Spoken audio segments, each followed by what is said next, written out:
So talk about the steps to build ARIMA. Most of the steps are very, very similar to the ARMA model. And I think you are very familiar with how to construct ARMA models. So I think for this part, I will just go very quickly. Okay. Yeah. So step number one, very standard, to do some exploratory data analysis.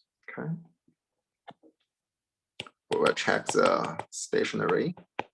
We'll check the heteroscedasticity.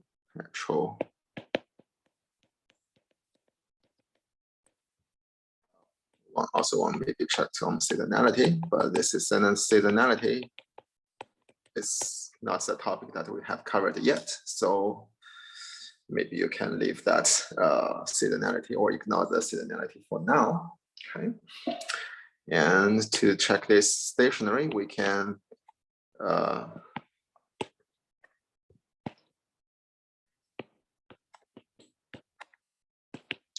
do this exploratory data analysis. We can just look at the raw graph, raw data. We can also check the ACF and the PACF to determine stationary. Okay, so if the ACF and the PACF dies very quickly, then that means our data is stationary. And otherwise, we might want to do some transformations to make our data stationary. Okay. Just one point here that I might not cover in early class is that the over-differencing might make things not good. Okay, so one remark here is that over-differencing is not good. So why? Just have an example. So let's suppose that this xt is just equal to the white noise. But if you do delta xt, which is xt minus 1, this becomes wt minus 1. Okay, so this is not a valid ARMA model.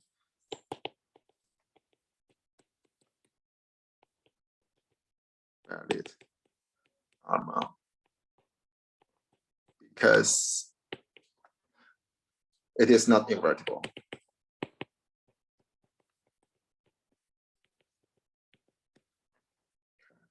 You see that if we do like over differencing, that might actually cause some problems. And in your research project and also in your future research, you actually do not know the underlying data generating process of your raw data. So what you do is that you will try first differencing, second differencing, and maybe third differencing. Okay, and you will like do this like in an iterative step and determine which is the best model. Okay, so for example, if you do first differencing and you find that your model is, let's see, a valid ARMA model, so which is causal and invertible. And after you do the second differencing, even you find that your plot of your second differencing is very good. So it looks like a stationary model and it's like satisfies a homoscedasticity assumption. But once you fix the model, you'll realize that this is not a valid ARMA model. Okay, then that means that you may be over differencing your time series. Okay, so then you would go back to your first differencing. Okay, so what we do is that we usually like overfit the model a little bit. Okay, and see whether those overfits can help us. If we find like those overfits does not help us a lot, or maybe having like more issues, then we will just go back to our like early models, or we go back to our like simple models. Okay. Okay. So NDIFs. So what is NDIF? So it's, do you mean by difference like twice or difference 3 times? Is that what you mean? Yeah, I know it's an R code, but I do not know that R code. So if you want to do second difference, what I do is that diff.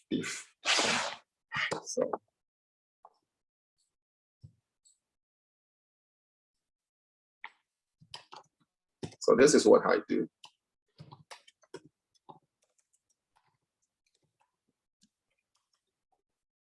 Yeah, so that's like the second difference. So it's a diff on diff.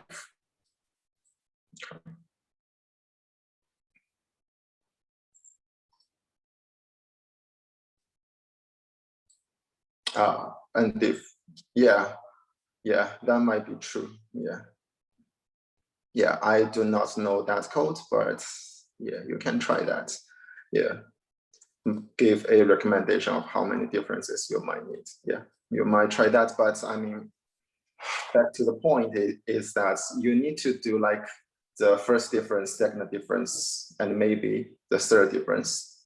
Like you need to do the data analysis on all these like different data time series and see like which difference is the best. Okay, so I mean, the NDIFs might give you a recommendation, but that might not be accurate or that might not be correct. You need to do like all this data analysis. You need to do the model diagnostics. You need to do the model selection to determine which is the best. Okay, so yeah. Run through all the difference and tell the best one. I don't know, but you can definitely, if you are familiar with R, you can definitely do this by yourself. I forgot the data. Yeah, so what you can do is that you can write a function in R, and that R function will report, will like, I mean, not report, will document all the say like the AICs, BICs, the significance levels of like all your models and give a report to you. And from that, you can decide which is best. I think that's basically what the data function does.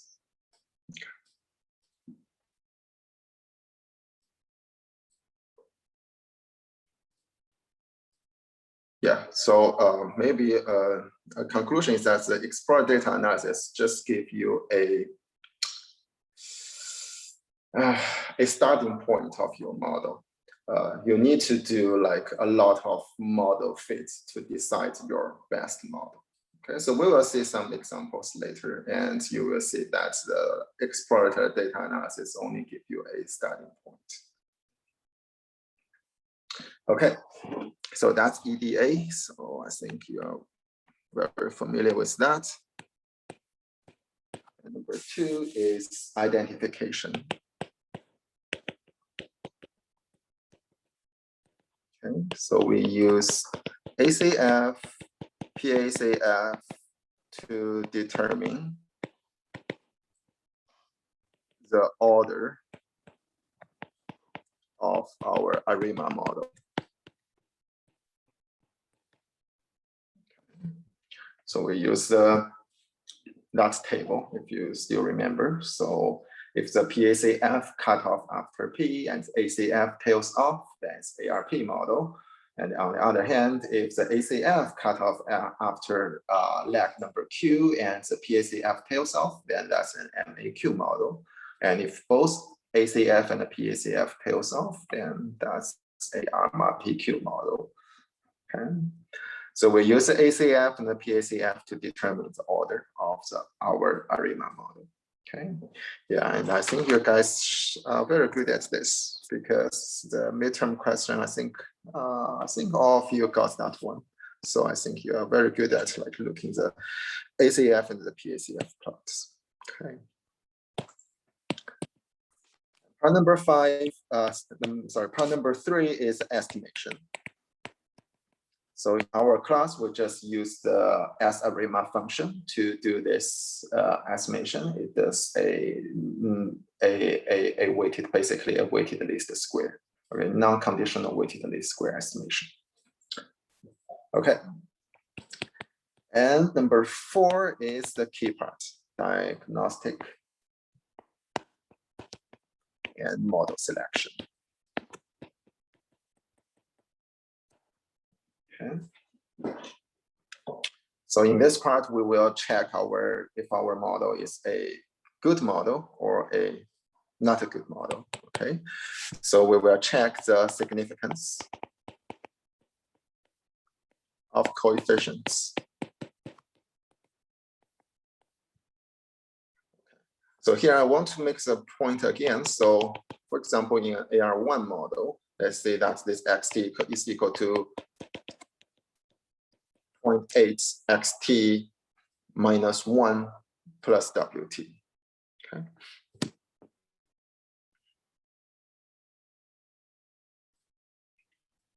Okay, now let's do maybe more complicated. Let's do AR2. That's to make. So let's suppose that you fit this model and all these coefficients are significant.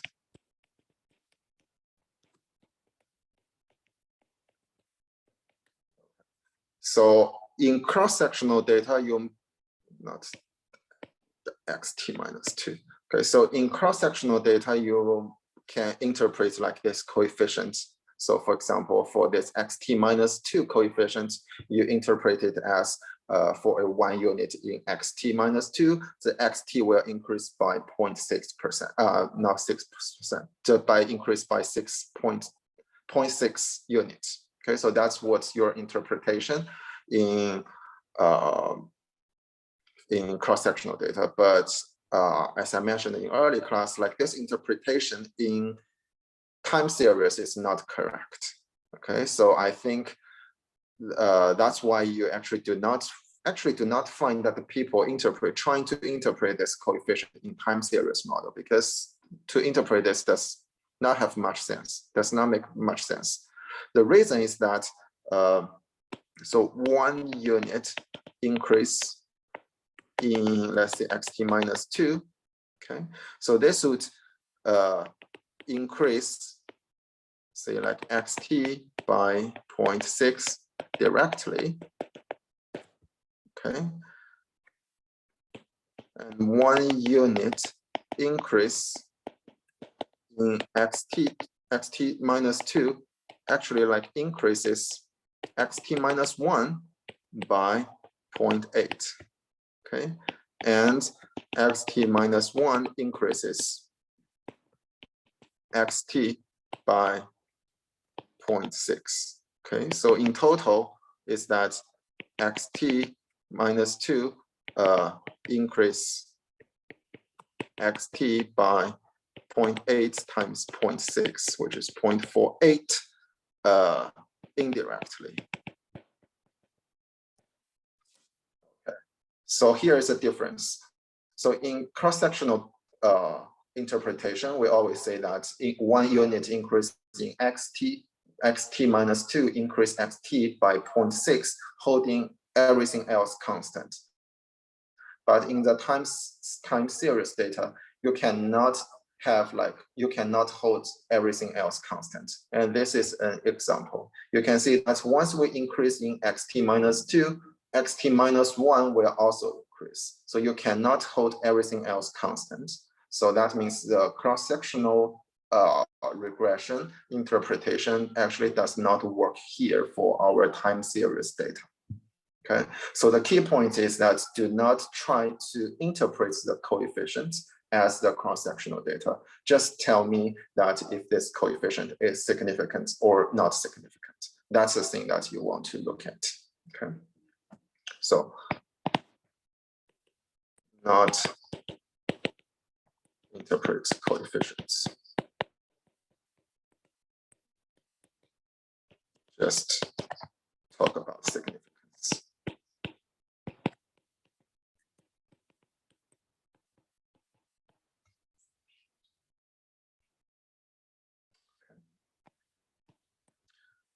So that's the first thing that we want to do for our model selection. We want to check the significance of our coefficients. Okay. Second part, you want to check is to check the residual plot. Sorry. So if all the coefficients are not significant, yes, that's exactly correct.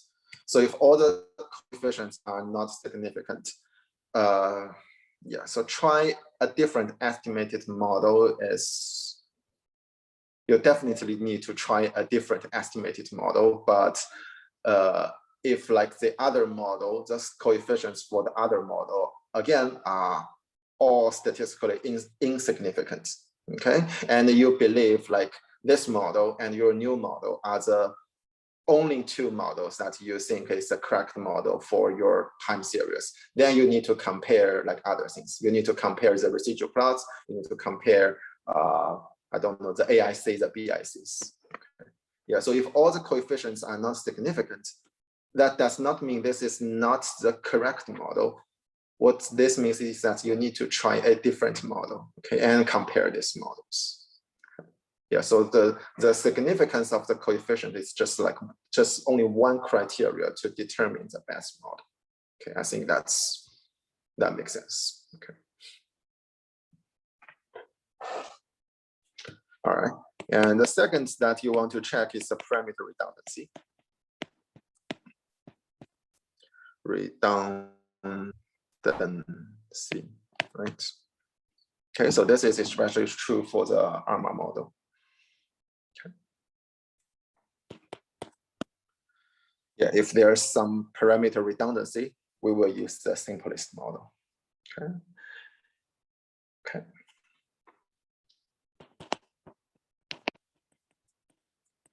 Number 3 that you want to check is that you want to check if this is a valid ARIMA model. So if this is causal, if this is invertible.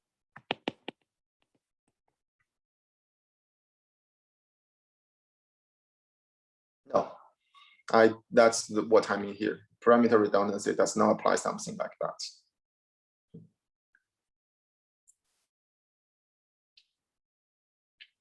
Okay, to check if this is a valid ARIMA model. Okay, and number 4 is the residual plot, right? Let me see. Yeah, the residual plot.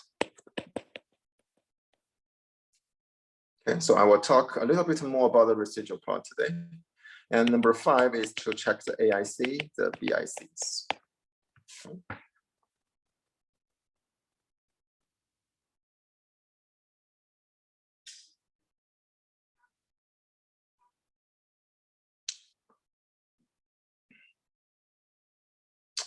Right, so maybe, I don't know. So I mean, one way to present all this stuff, maybe it's just to present it in one table. So for example, you can have this table. So model 1, model 2,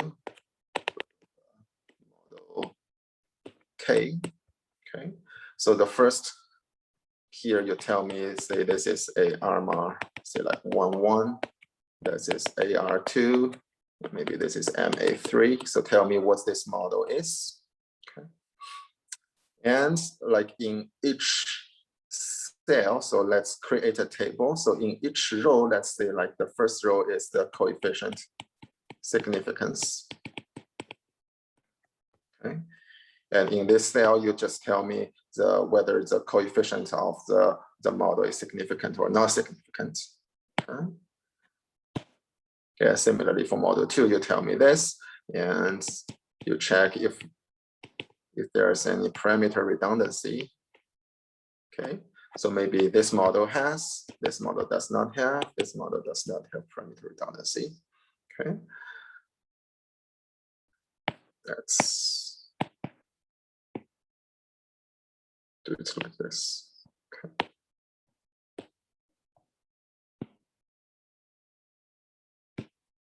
Okay. And for the column, for the row number 3 is to check if this is a valid.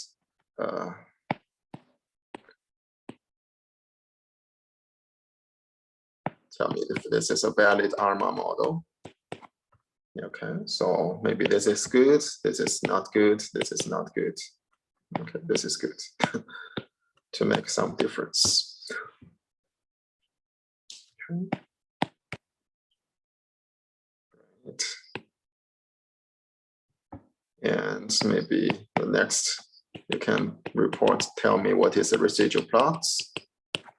We have a lot of residuals to check. So we can check the ACF, the PACF of the residuals. We can check like the LB statistic of the residuals. Okay, so just tell me like what are like those for your residuals.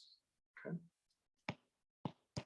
and also, and for the last row, just report the AIC and BIC to me.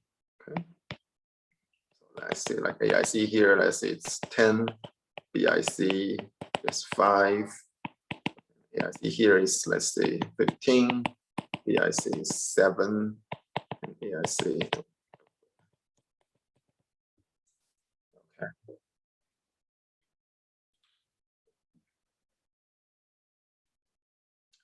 Yeah, and by looking at this big table, you will perhaps say that model 1 is good for its coefficient of significance.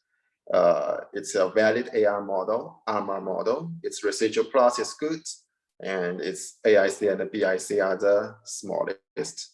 Okay, but the problem is that it has a parameter redundancy problem. Okay, and then for model number 2, you see that the coefficients are significant. It does not have a parameter redundancy problem, but unfortunately, it is not a ARMA. It's not a valid ARMA model. And moreover, its AIC and the BIC is larger than model number 1. So we'll definitely reject model number 2. Okay. However, let's say like for model number K, let's say that its coefficients are all significant. There's no parameter redundancy problem. It is a valid ARMA model. Let's say that, let's give it some number to its AIC, BIC. Okay, so let's say that its AIC is 12, its BIC is 6, so which is larger than model number 1. Okay, but the thing is that the model number 1 has a parameter redundancy problem. Okay, but model number K does not have such problem. But unfortunately, its AIC and the BIC is larger than model number 1. Okay, so what you will do here, is that you will try to reduce model 1 to its symbolist form and rerun that model and compare it with model number K and decide which is the best. Okay. Okay, so any question? Yeah. Yes, the residual have to be normal. I will talk residuals just in 1 second.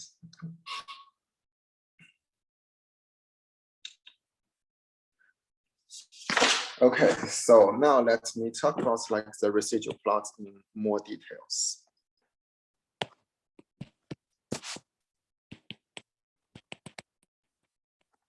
Okay, so we have seen the residual plots in our ARMA model, but we haven't talked the theory about it. So in this class, I want to talk a little bit more theory about the residuals.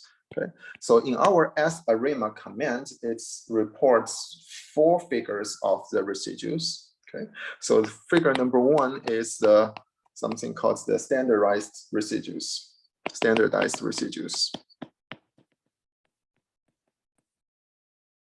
Okay, so it is constructed in this way. Okay? So it is xt minus xt 1 divided by the square root. Oops, sorry.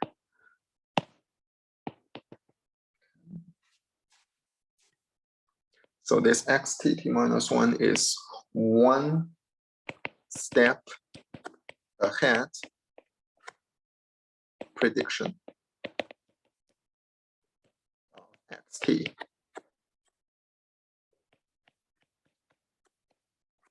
Based on fitted values.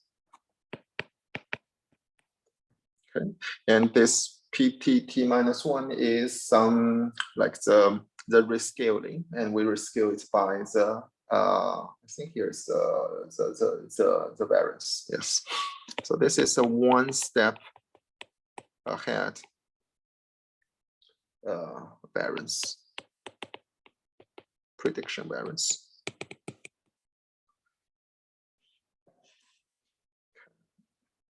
So if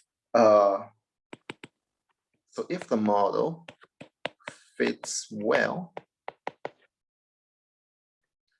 then ET should follow a standard normal distribution.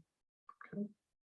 Yeah, I think that answers your question. So it's need to be a normal, and it actually needs to be a standard normal distribution. And of course, that's white. I get why the mean should be 0, but why does the variance have to go to 1? The mean is 0, but the variance, It makes sense with a good model that the mean would be 0 because you should, if you have the best model, it should be xt minus itself, right? Yeah. But I'm just but asking why? variance. Yeah, but what? Yeah, because we do the rescaling here. We like rescale it by its variance. So that's you are looking for a variance equal to 1.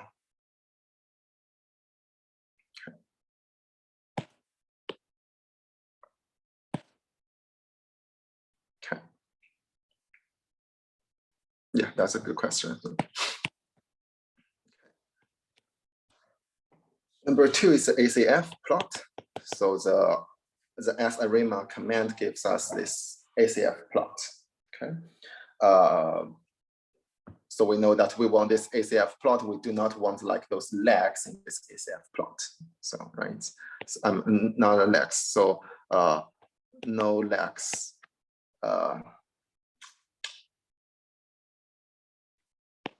Outside the confidence interval.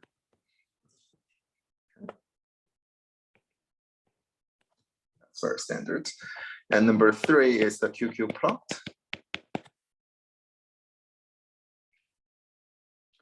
And we know what we are looking for. So we want like our dots to overlap with this, with the like the blue line in the QQ plot. Okay.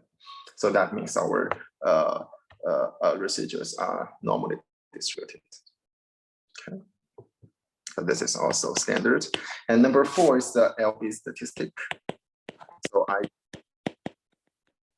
told you that we are looking for the p-values of the LB statistics to be larger than 0.05, which suggests that our model is a good model. We do not want to reject our model. Okay, this suggests our is a good model. And the LB statistics is actually like this statistic.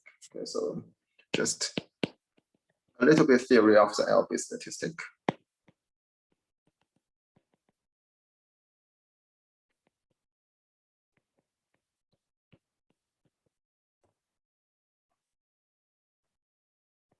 And this rho EH is a sample correlation.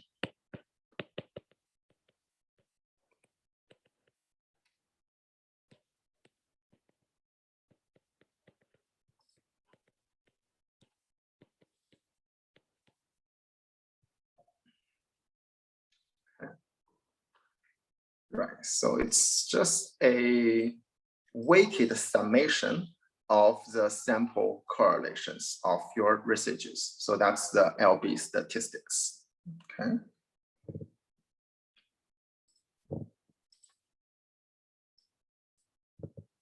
Right, so you can think that if this LB statistics is large, then that means there is a lot of sample correlations in the residues, so which is not good, right? That means we will reject our null hypothesis. So we'll reject, basically that we will reject our model. Our model is not a good model.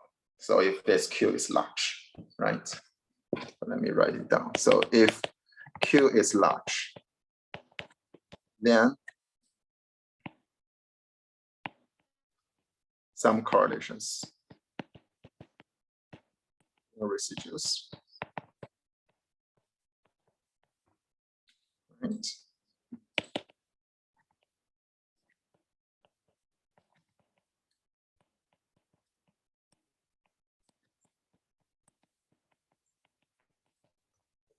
Right? Then our model is not good. Reject it. Okay. And on the other hand, if this Q is small, that means the correlation among residuals are very small. Then that means our model is a good model, and we do not want to reject it. Right. Okay.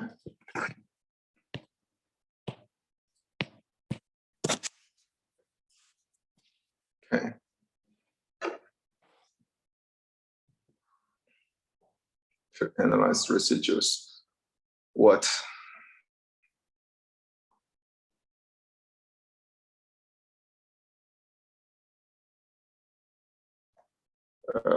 To analyze residuals, what all of your estimated model Qs?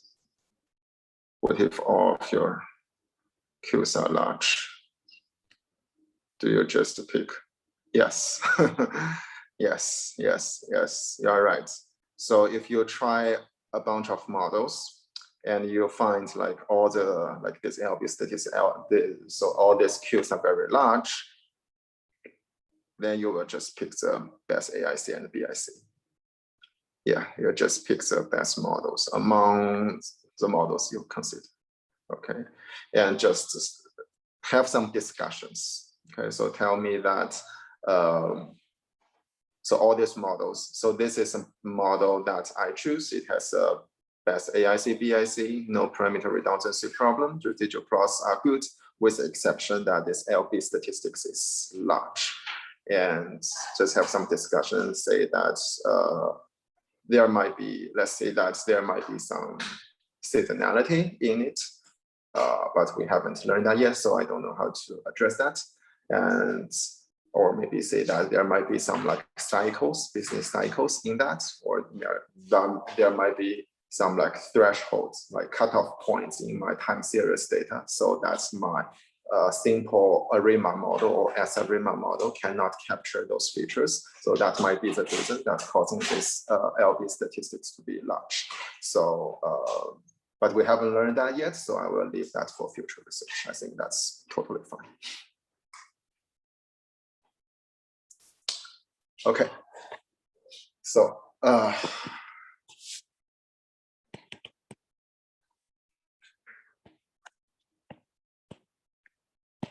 yeah, and moreover, people show that this Q statistics actually follows a chi-square distribution with a degree of freedom H minus P minus Q.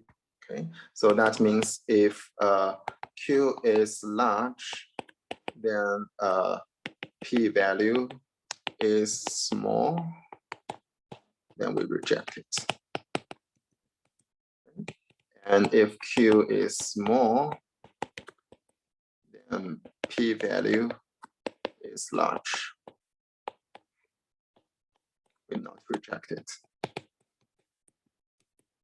Okay, so that's what you are looking for in your residual plots.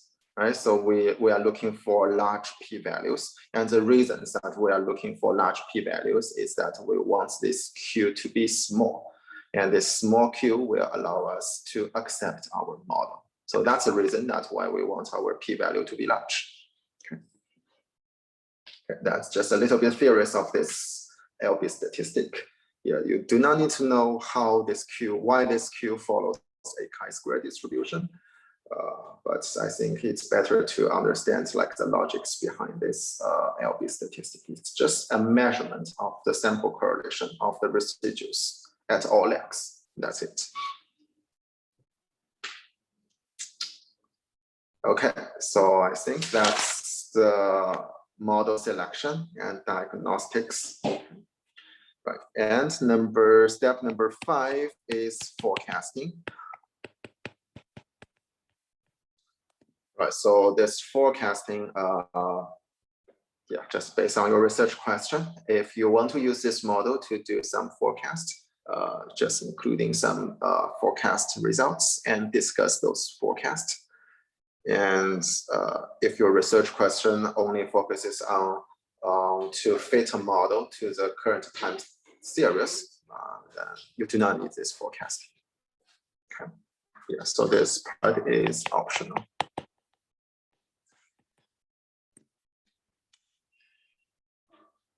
Okay, so that's all the steps to build a ARIMA model. So most of the steps are very similar, very standard, very similar to the ARMA model. And yeah, I think you guys know this very well, actually. Okay, so any questions?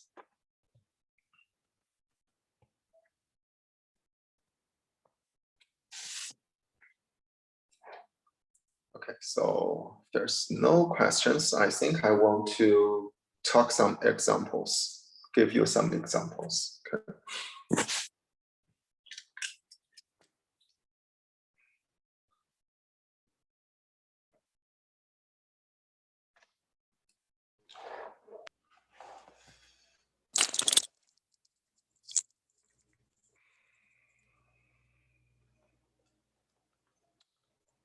Okay, example. Okay, so this example number 1 is the GNP. Okay.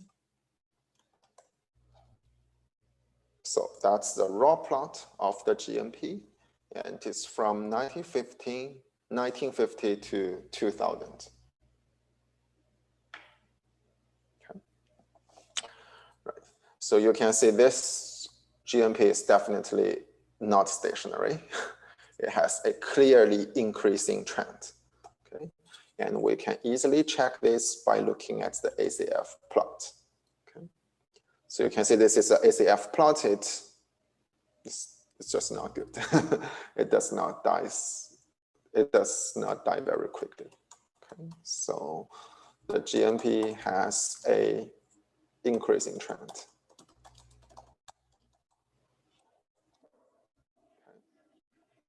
And to address this increasing trend, what we do is that we do the difference. Okay, so that's the first difference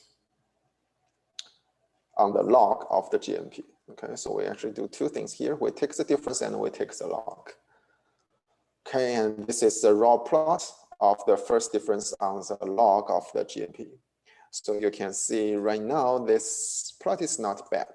Okay, so it still has some heteroscedasticity, but overall, it's not that bad. And the mean is a constant, obviously. Okay. And let's try the ACF of the GNP log GNP, diff log GNP. Okay. Right, so you can see here is that the first two legs of this ACF plot are outside this like confidence intervals, and the rest are within this confidence intervals. Okay, so this is not perfect, but it's acceptable. It might saying that the first difference of the log GNP is a good starting point. Okay. And later you might try that. How about like the second difference? Does the second difference can address like this, the first two out of like these two large ACF legs? Okay. Yeah, and later you might also try some other transformations other than the log transformations.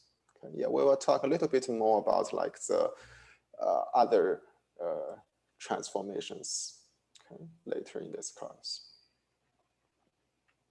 Okay, so this says the first difference of log GNP is a good starting point.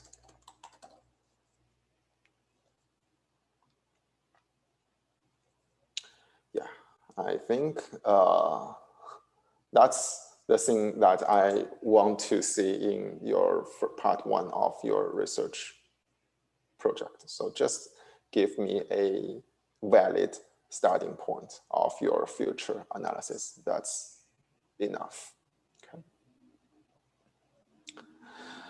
All right, then the second step is to identify the model. Okay, and we identify the model by looking at the ACF and the PACF plot.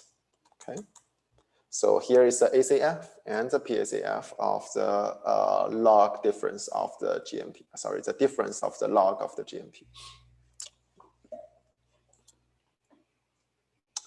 All right, so you can see that there are, so looking at this, I mean, this real data, you will see that there are actually a lot of candidates for your model, right? So you can think that this ACF plot cut off at leg number 2 and this PACF tails off, or this PACF cut off at leg number 1 and this ACF tails off. Or maybe both of this ACF and the PACF tails off. Okay, so you can see that in the real data, there are actually a lot of candidates for your identified model. So you can have a lot of candidates for the model. Okay, so there are a couple of choices here. So for example, we can have a AR1 model, or maybe a MA2 model, or maybe ARMA 1, 2 are our candidates.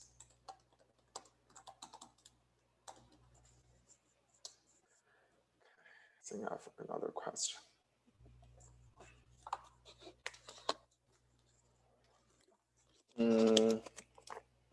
Lag 3.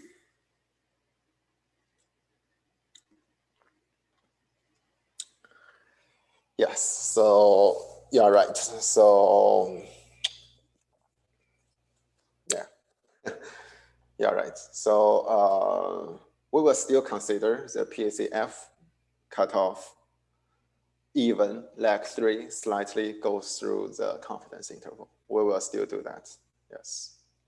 So those are all your candidates, and you will use the model selection techniques to decide which is the best model. Okay. Also, do we look at the lag markers for 1, 2, or do we assume each bar is a lag? No, each bar is a lag. Yeah, so here each bar is a lag.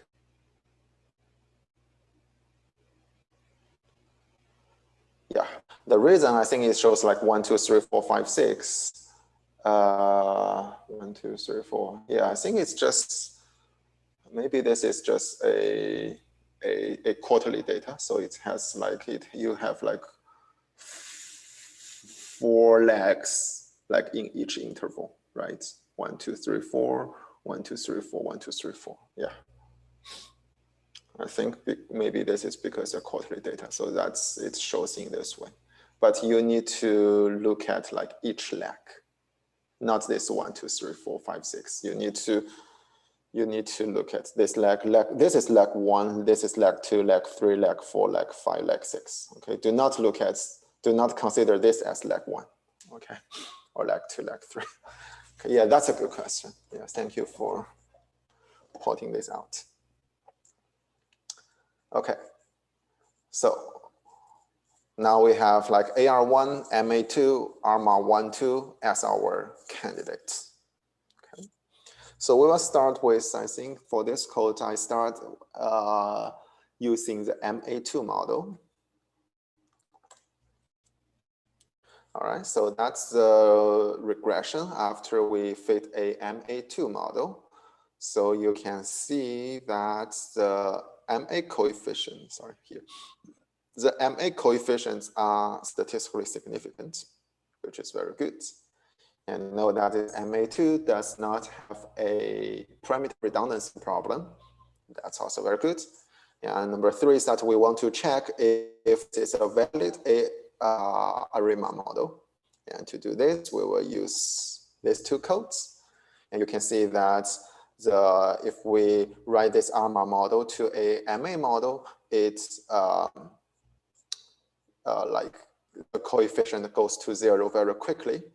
And similarly, if we want to write this ARMA model to a AR model, the coefficients converge to 0 very quickly.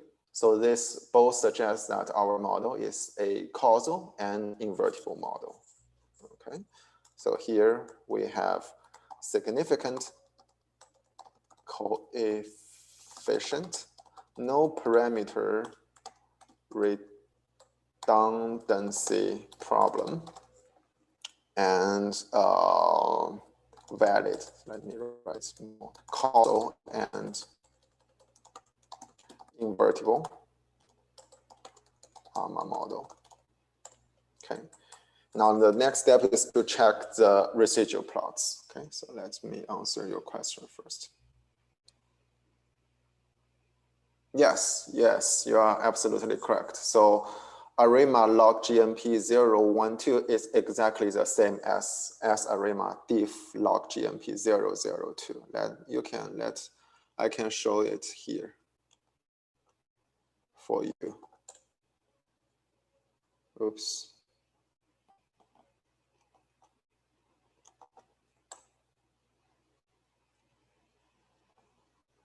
Right, remember this coefficient, 0.3, 0.2. Here, 0.3, 0.2, exactly the same. And also the residual plots. So this is a residual plots of our second regression. And this is a residual plots of our first regression, exactly the same. Okay. Okay, so now let's get back to this regression. So let me run it again. Okay, so let's check. Okay, so the standardized residuals. Okay, the standardized residuals, the mean is 0, very easy to see. The variance, maybe it's 1, so it definitely has some like heteroscedastic pattern here. You can easily see. So that might not be that good, but I mean overall it's not bad. The ACF plot is perfect. All these lags are within the confidence intervals. The QQ plot, we have some outliers, especially like at this right end, you can see some outliers. Okay, but for most of the raw data, it is within this shaded region, which is the confidence interval, and most parts overlap with this blue line, so which is not bad. The LB statistics, everything is larger than 0.05, so suggesting that our model is a good model. Okay, so for this, we have residuals are all good except standardized residuals. Okay, everything is good. The standardized residuals, I think, is acceptable, but not perfect. Okay, so that's our candidate number 1. Okay, yes, I'm sorry. One more thing that we want to record here is the AIC and the BIC. So the AIC here is negative 6.5, and the BIC here is negative 6.388. Also, let's just 39. Okay. All right, so that's our candidate number 1. And let's try our candidate number 2. So which is AR1 model. Okay. So first you can see the coefficient of this AR1 model is statistically significant. Very good. And since this is AR1 model, there's no parameter redundancy problem. And we also find that this AR coefficient is less than 1. The absolute value of this AR coefficient is less than 1. So they suggest that this is a causal and invertible ARMA model. Okay.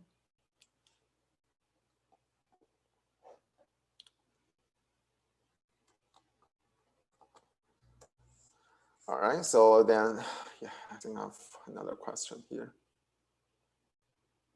Yeah, AIC can be negative or positive. Okay.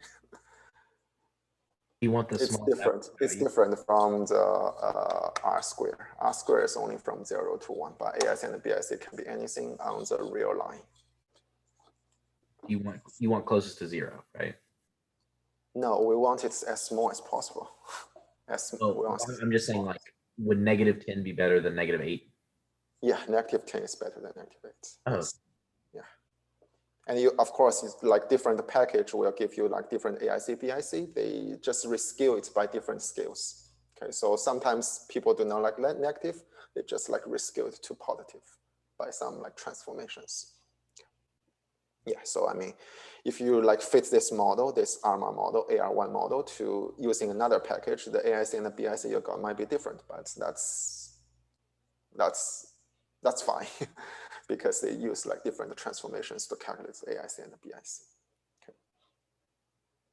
Okay, so now, very good, very good. Okay, then check the residuals. Again, here let's see the standardized residuals. Again, not that perfect, but I think it's acceptable. The ACF plot is good. The normal QQ plot, I think it's worse than this one, right? Especially for this region, I think, right? Because it looks like this part is outside this confidence interval, okay, which is not that good. And but the LB statistics is good. Okay, so except the standardized residues and normal QQ plot. Okay. All right, so also the round armor.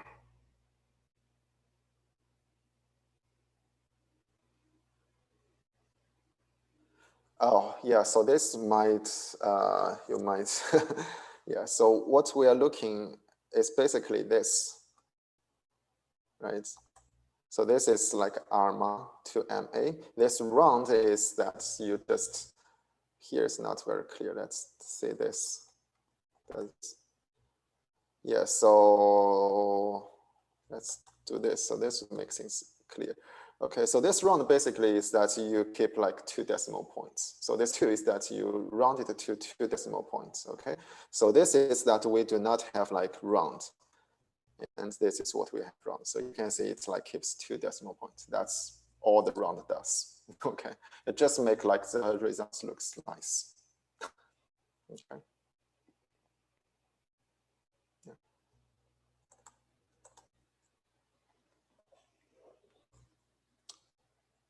All right, and the final thing is that we record the AIC, BIC, so negative 0.44, BIC, negative 6.40. Okay, right, so now it's the time, yeah, I didn't do this ARMA 1, 2 here, so maybe you can try it yourself. But now let's just compare these two models, the MA2 model and this AR1 model. Okay, so you can see that, you can see that these two models are very close, right? So the first part, significant coefficients, no parameter redundancy problem, causal and inverting model, both are good. Residual plots, most are fine, but the standardized residuals are not that perfect. The AIC, the BIC, it's very interesting. You can see like the AIC for this, I think like for this MA2 model is actually smaller than the AR1 model. However, the BIC of the AR1 model is actually smaller than the BIC of the MA2 model. Yeah, so, but the lucky thing is that they only like differ by like 0.01, so pretty close. Yeah, so just by looking at like the results of these two models, I think it is very hard to decide which is the best model. But I mean, so at this point, what I think is that you can definitely need to try this ARMA 1-2 model and maybe increase these orders a little bit. Okay, so let me write it down here. So this MA2 and AR1 are very similar. Hard to tell which is better. So you can try ARMA 1-2, or maybe increase the order a little bit, say like AR2 or MA3, and also maybe ARMA 1-3, etc.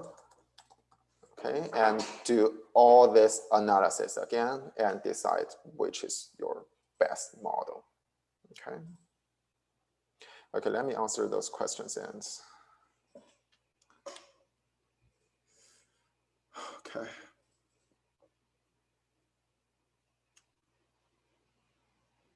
That's a vector for MA. Right. Oh, okay. So let me explain this more. So, yeah. Okay. I think Gabe answers that for me. 10 tells how many coefficients to listen, 3 tells how many decimal points to round to. Yeah, 0.3, 0.2, yeah, thank you so much. Yeah, 0.3 and 0.2 are the estimated coefficients from the SREMA. Yeah. Okay, yeah. Yeah, thank you guys so much. Okay, so any questions? Yeah, so you can see that when dealing with the real data, it is actually not a very easy task to find the best model. You actually need to do a lot of like this model selection procedures. Okay, yeah, so yeah, that's actually what I want to see in your final project. And I think that would be very, very interesting to see as well. And that's what I want you to learn from this class. Okay, so not, yeah, both the theory and like this practical stuff.